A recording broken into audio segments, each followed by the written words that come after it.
અને એક્વેરિયમ નથી કહેતા. કેમ આપણે એક્વેટિક ગાર્ડન કહીએ છીએ? તો આપણે એટલા સ્પીસીસ નથી, આપણે છે અલગ અલગ પ્રાણીઓ છે. અંદર જોયા હતા બધા?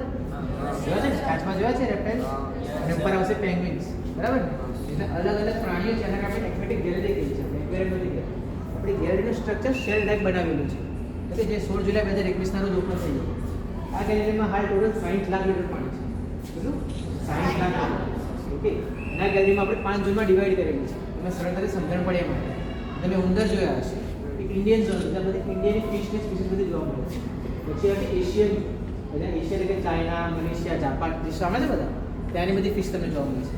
પછી અમુક પછી આવશે આફ્રિકા, અને લાસ્ટમાં તમે મોટી ફિશ જોઈ છે અમેરિકાની, એટલે મગજે ફિશ જોઈ છે ને, બધી અમેરિકામાં જોવા મળે છે. અને છેલ્લું મોટું ઝોન આવ્યું ઓશન ઝોન, કે જ્યાં તમે સાપ જેવી માછલી જોઈ હશે. જોઈ બધા કે દુનિયાના અલગ અલગ દરિયાની માછલીઓ છે. તો આપણે અહીંયા બે પ્રકારની માછલી છે, નદીના પાણી એટલે કે સાદા પાણી અને ખારા પાણી.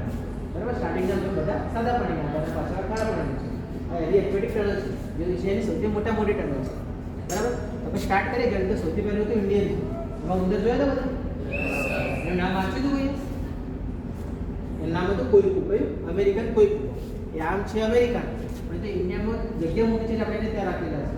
એટલે સેમી એક્વેટિક છે, પાણીમાં તરી પણ શકશે અને બહાર જમીન પણ રહેશે. ફૂલ્લી વેજીટેબલ છે, એટલે વેજીટેબલ્સ જ ખાશે અને ફ્રૂટ્સ ખાશે. એના પછી તમે આવ્યા કયા ઝોનમાં? Asian zone. ગોલ્ડફિશ જોઈ હતી બધા? ગોલ્ડફિશ તમને ખબર છે? ગોલ્ડફિશને સારી રીતે સર્વાઈવ કરાવો, સારી રીતે કેર કરો તો 41 વર્ષ સુધી જીવી શકે છે.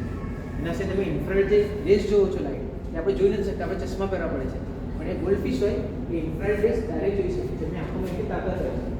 એના પછી તમે કયા ઝોનમાં? African zone. ત્યારે તમે બહુ બધી કલરફુલ સિક્રેટ્સ જોઈએ છે.